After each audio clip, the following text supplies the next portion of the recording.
Joining me now is Senator Jack Reed, who serves on the Armed Services and Intelligence Committees and, of course, was a close friend and colleague of the late senators. Your reaction to all of this? Well, I think it's disgraceful to try to cover up the name of not just Senator John McCain, but his father and grandfather. All three were extraordinary naval heroes. Historic figures, in fact, in this country. And then for the president to say, well, I didn't know anything about it, but it's well-meaning, adds insult to injury. It wasn't well-meaning. It was, I think, perhaps the attempt of staff to prevent the president from having a tantrum if he saw the name. And that shows not just the president's relationship to Senator McCain, but his combustible personality, which is in very much contrast with what is necessary to be president of the United States.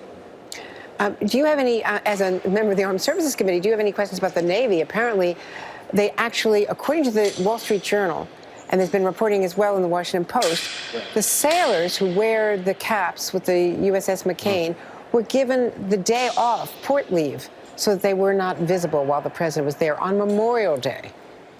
That's a Navy order. We are looking into making staff contacts now to determine what exactly happened, and if it was a decision, who made the decision, and why was it made? Was it a result of a call from someone in the White House, perhaps not the president, but someone in the White House? Again, this is not the way to conduct an operation, not the way to conduct a visit by a president to a military facility. Now, Acting Secretary, I should say, Shanahan, is traveling overseas, but this is a brief press encounter, what he had to say, audio only.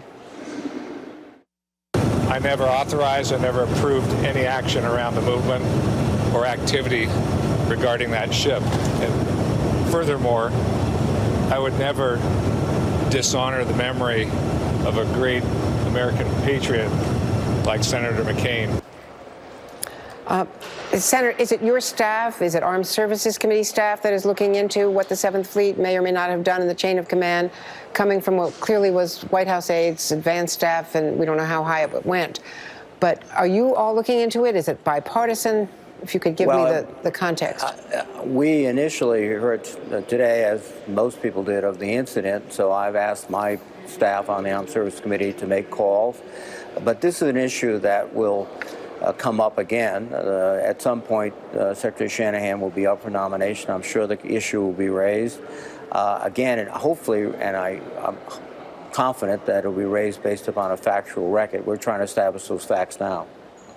I wanted to share with you and with our viewers also a tweet from Pete Buttigieg, only one of the 2020 candidates, of course, who wrote that this is not a show. Our military is not a prop. Ships and sailors are not to be toyed with for the benefit of a fragile president's ego. This is from, of course, a war veteran, Pete Buttigieg. I think those sentiments are exactly on target. What we have to do to the men and women of our armed services is not use them, but thank them for their service. I was just in Iraq and Afghanistan about 4 weeks ago, and one of the opportunities I took, appropriately so, was to thank men and women from all of our services for what they've done and what they continue to do.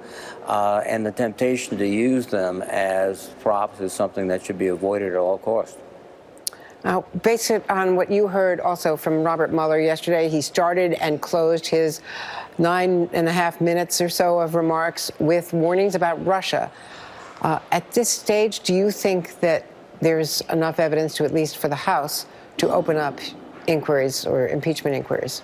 I think the House has to continue their investigations. There's so much other material that would be essential.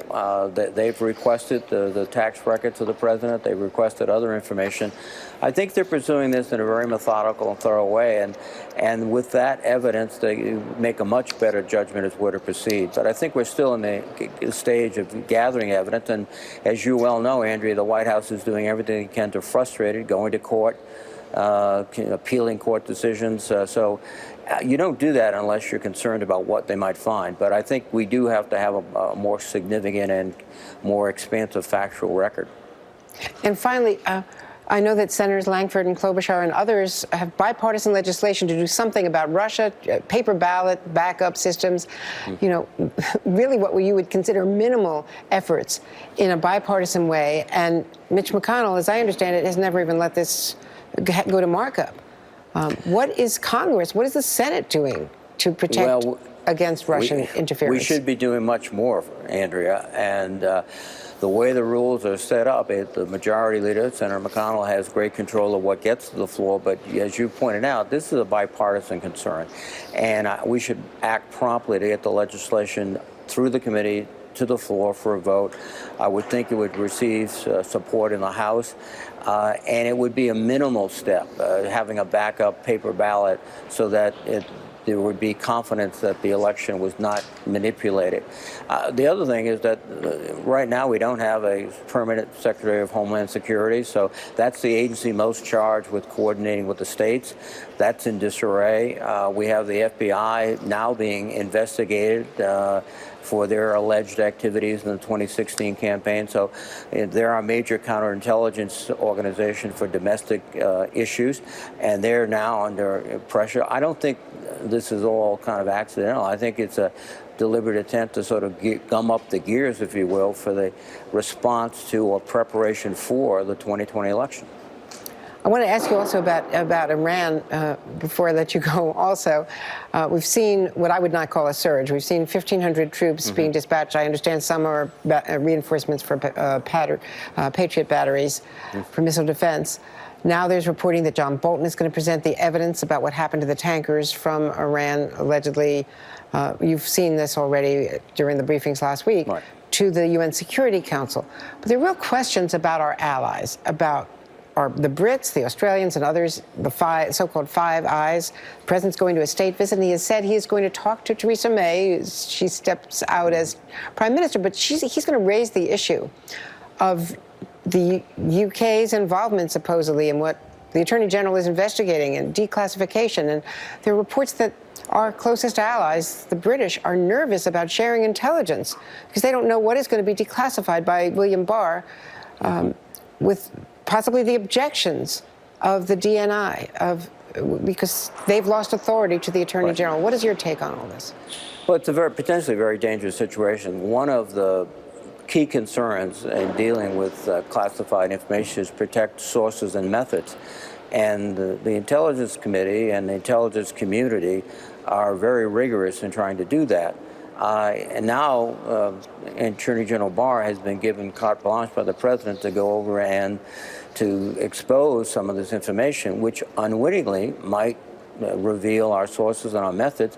Our allies are concerned because we share intelligence with them under the premise that all of this would be very carefully guarded. Again, I don't think it's something that should be taken on as the Attorney General is doing.